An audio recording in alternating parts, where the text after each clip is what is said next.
Oi gente, mais um Crônicas da Moda no ar e eu queria aproveitar que nós estamos no verão para falar de uma peça de roupa que, apesar de miudinha, tem muita história para contar. Essa peça de roupa, que na verdade são duas, tem tudo a ver com o verão e mais ainda, tem tudo a ver com o verão no Brasil. Porque vamos combinar que ninguém entende melhor dessas duas pecinhas do que a gente. Mas antes de começar, não esquece de curtir o vídeo aqui embaixo, de se inscrever no canal e de seguir o Crônicas da Moda lá no Instagram. Ah, e antes que eu esqueça, o Crônicas da Moda de hoje vai te contar a história do biquíni. Para começar essa história, a gente vai buscar lá os antepassados do biquíni. Na história da indumentária, repare que eu tô falando da história da indumentária, não é na história da moda. Antes mesmo de existir moda, já existia o biquíni. Existem mosaicos romanos do século III depois de Cristo que foram encontrados na Sicília, que mostram mulheres se exercitando usando uma tanga e um stoffium, que era tipo um pedaço de pano amarrado aqui no seio.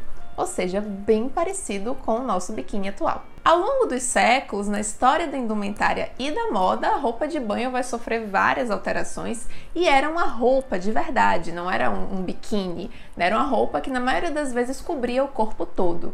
Mas depois dessa experiência romana, o que a gente vai ter mais próximo, do biquíni, assim falando da história mais moderna, mais recente, é a criação de Carl Jepsen de 1913, que ele cria um short e um top justos que eram para ser usados na praia. E não foi lá uma criação muito bem aceita, afinal, vamos combinar, estamos em 1913. Nenhuma das grandes revoluções da moda do século XX aconteceu ainda. A gente está mais ainda no século XIX do que no século XX. Bom, mas a partir da década de 1920 as coisas vão ficando um pouco mais flexíveis. Eu já falei várias vezes para vocês o quanto os anos 20 foi revolucionário. Depois de passar de uma guerra, de passar de uma pandemia, agora as pessoas começavam a se libertar mais, principalmente as mulheres. É quando a gente vai tirar o espartilho, quando vamos usar vestidos curtos, quando vamos cortar os cabelos. Nessa época, exibir algumas partes do corpo, algumas partes da pele, já começava a ficar uma coisa mais aceitável. Nos anos 30, os maiôs com decotes nas costas ou com recortes nas laterais bombavam nos filmes de Hollywood. Aquelas grandes estrelas do cinema, Greta Garbo, Rita Hayworth, todas faziam sucesso usando esses maiôs no cinema. Em 1935 foi inventada uma roupa muito interessante chamada maiô de duas peças, que é algo muito parecido com o biquíni hot pant que a gente usa hoje em dia. Ele era composto de duas peças grandes, Então a parte de baixo cobria todo o abdômen e a parte de cima também era bem comportada. Esse maiô de duas peças também fazia muito sucesso no cinema hollywoodiano, até porque existia um conjunto de regras que vigorava em Hollywood naquela época, no qual dizia que as atrizes não podiam mostrar umbigo nos filmes. Ué, mas qual é o problema do umbigo? Então, lá em 1930 e bolinha, o umbigo era uma região muito erotizada do corpo da mulher, por estar ligada à vida, à maternidade, à fertilidade. Então, assim, não era considerado de bom tom, era considerado vulgar uma mulher exibir o umbigo. Vai entender, né? Ai, Maria, tá bom, mas cadê o biquíni? Foi no verão de 1946, banhado pela crise do pós-guerra, mas também cheio de esperança por ser o primeiro em muitos anos que as pessoas iam curtir em paz, que o francês Louis Réat apresentou o seu biquíni. Louis Réat era engenheiro mecânico. O quê? Isso mesmo, engenheiro mecânico, e ele largou a profissão para tomar conta dos negócios da mãe, que era uma confecção de lingerie. E foi lá que ele teve a brilhante ideia de criar um modelito de roupa de banho que deixasse os quadris e o umbigo completamente à mostra. E claro que ele sabia o tamanho da ousadia que ele estava propondo e que seria uma coisa explosiva quando lançasse. Inclusive, é daí, de uma explosão, que vem o nome do biquíni. O atol de Bikini, que fica no Oceano Pacífico, era o lugar onde os Estados Unidos testavam suas bombas atômicas em 1946. Louis Réat, prevendo que a sua criação ia ser tão bombástica quanto a bomba atômica, batizou ela com o nome de biquíni. Ai Maria, mas não é meio bizarro comparar uma bomba atômica a uma peça de roupa?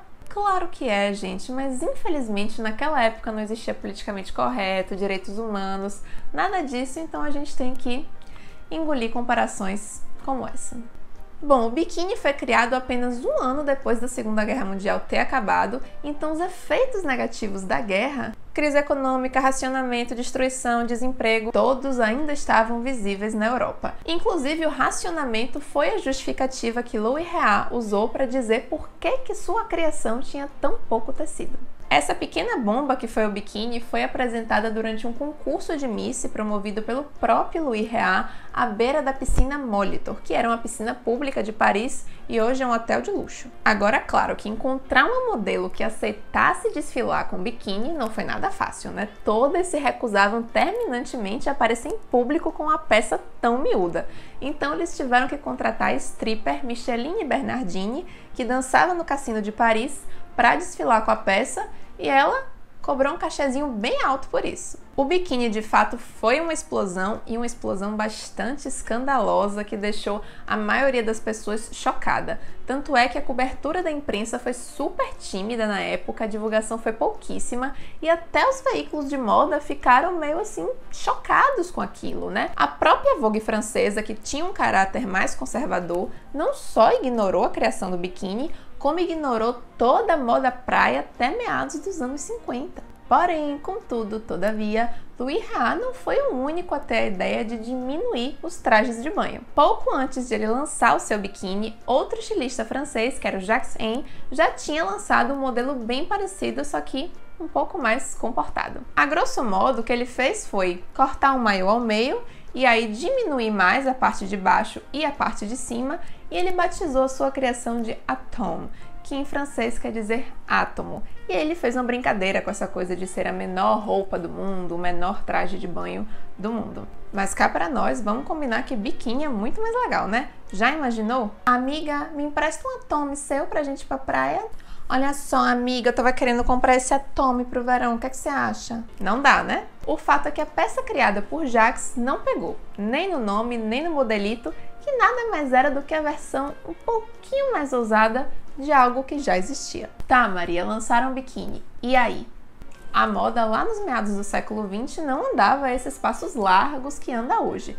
Então não foi da noite pro dia que as pessoas passaram a usar biquíni na praia. Na verdade, a moda do biquíni demorou para pegar, e não só porque a informação não circulava da forma rápida que circula hoje, mas também porque o biquíni era uma criação muito ousada, muito diferente. Agora, é claro que tem sempre as mais moderninhas, né? E é delas que a gente gosta de falar. O biquíni estreou nas areias brasileiras em 1948, acreditem no corpo de uma alemã. Miriam Etz era uma mulher alta, de olhos azuis, que vivia no Brasil desde os 13 anos e era casada com o dono de uma agência de publicidade e servia de modelo para suas campanhas. Um dia, ela pegou seu maiô de 2 peças, cortou para ficar mais parecido com o biquíni, né? Um pouco menor, e ela foi bem linda e plena tomar sol na praia do Arpoador. E aí esse fato acabou virando manchete em várias revistas brasileiras. Algumas aplaudiam Miriam por sua ousadia e outras criticavam, dizendo que aquilo era um ataque à moral e os bons costumes. Mas o fato é que aquele verão ficou conhecido como o verão do biquíni. Mas entre o verão do biquíni de 1948 e a popularização de fato do biquíni, muita água do mar rolou aí. As mulheres mais modernas adotavam e as mais puritanas seguiam firme e fortes no maiô. Na década de 50, uma mulher usando biquíni seria facilmente expulsa da praia de Copacabana pelos próprios banhistas. Bom, mas o fato é que ao longo dos anos 50, o biquíni foi um assunto amplamente debatido nas revistas brasileiras e não só nas femininas. Em 1952, a revista Fonfon, sim, esse era o nome da revista, trouxe um artigo escrito por Mulá de Ouro Preto, no qual ele declarava que o biquíni era uma coisa antiestética, porque, ao contrário do maiô, ele não seguia as linhas naturais do corpo da mulher. Por ele ter aquela divisão no meio, né, ele cortava o corpo, deformava.